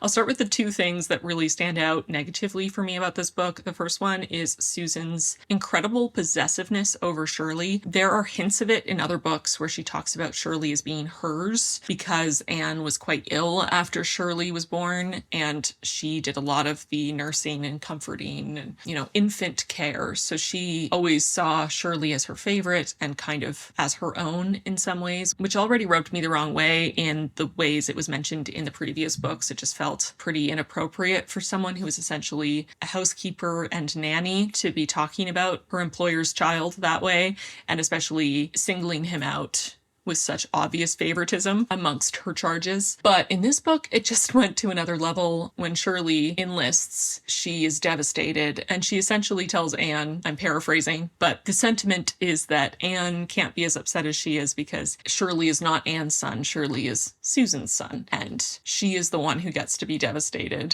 over Shirley going to war, and Shirley has always been hers, and Shirley just feeds into it by calling her Susan mother when he says goodbye. It really left a bitter taste in my mouth. And Anne kind of tries to push back on this and reminds Susan that she has 3 sons and all 3 of her sons are at war and at risk and she may never see them again. But Susan's really not having it. She's really focused on her own despair. I have nothing against her loving Shirley or loving any of the kids. I feel like if I were a live-in nanny, essentially, I would fall in love with the kids that I was caring for every day. I don't think it's reasonable to expect that they wouldn't. But it's also crossing lines and getting weird to have this extreme possessive quality that she has toward Shirley. I just find it really off-putting, and it feels really unfair to Anne. And it kind of reminds me, in Anne's House of Dreams, there is another character who invalidates Anne's pain as a mother in a way that really turned me off. And I don't know why Ellen Montgomery keeps writing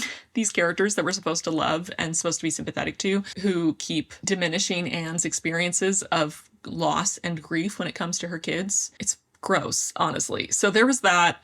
And again, that really put the final nail in the coffin for me with Susan. We're just never going to get along. And then the other one is that there's a little boy who is very sweet. He's so upset about Jem being missing in action and wants him to come home so badly that he drowns his cat as a sacrifice. Truly, what the fuck? I was horrified. And then the way Rilla talks about it, she's just saying to herself, oh, that was so sweet and so lovable. What a sacrifice. What a charming little boy. Oh, he's so loyal and sweet. I'm like, no, he literally just murdered a poor defenseless animal for no reason. But overall, the book was great. Rilla's development was really fantastic. Her becoming a surrogate mother to a war baby whose father is fighting overseas and whose mother has died was a really sweet development for her, especially because she didn't like babies and didn't ever want to touch them or interact with them before that. And she grows to love this baby so much, and she becomes such a good surrogate mother. And I was very happy for her that her beau came back in the end and had held out for her and still loved her. And we have hope that she's going to have a happy future. And I was absolutely devastated knowing as soon as the book started and remembering that Walter died in the war, and experiencing it again was heartbreaking. I love Walter. He has such a poetic, artistic, creative, gentle soul, and he was so scared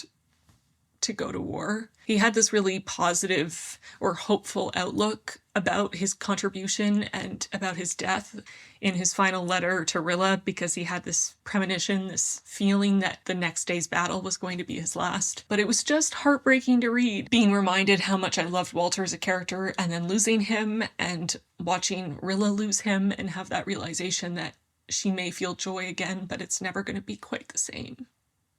And that hit very close to home. So, yeah, I'm trying to think if there's other spoilers other than the fact that Irene is a total bitch and I hate her. Because she is, and I do.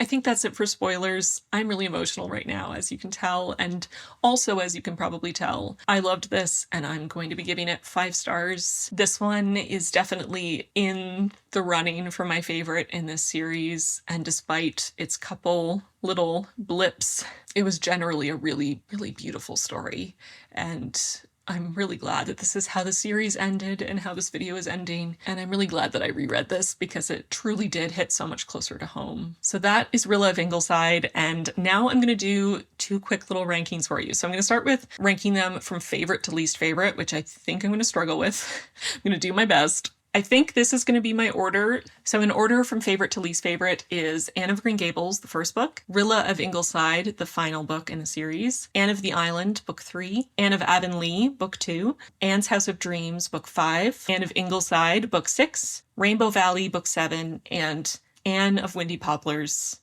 book 4. So 1, 8, 3, 2, 5, 6, 7, and 4 is my favorite to least favorite order.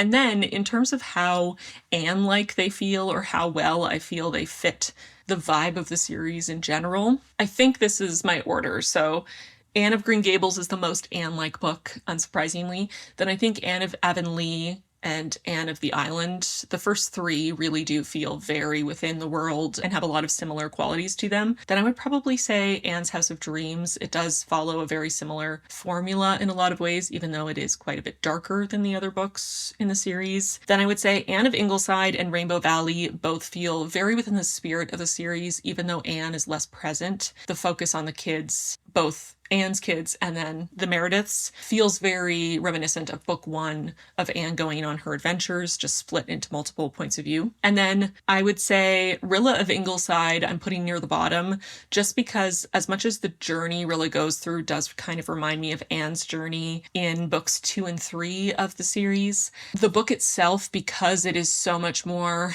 linear, it has little stories and vignettes occasionally, but for the most part it is a very linear story and so tied in with the events of the war that it feels more like a standalone in a lot of ways.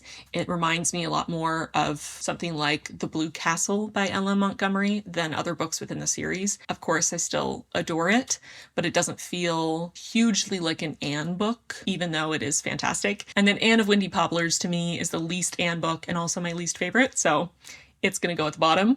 But those are all the books in this series.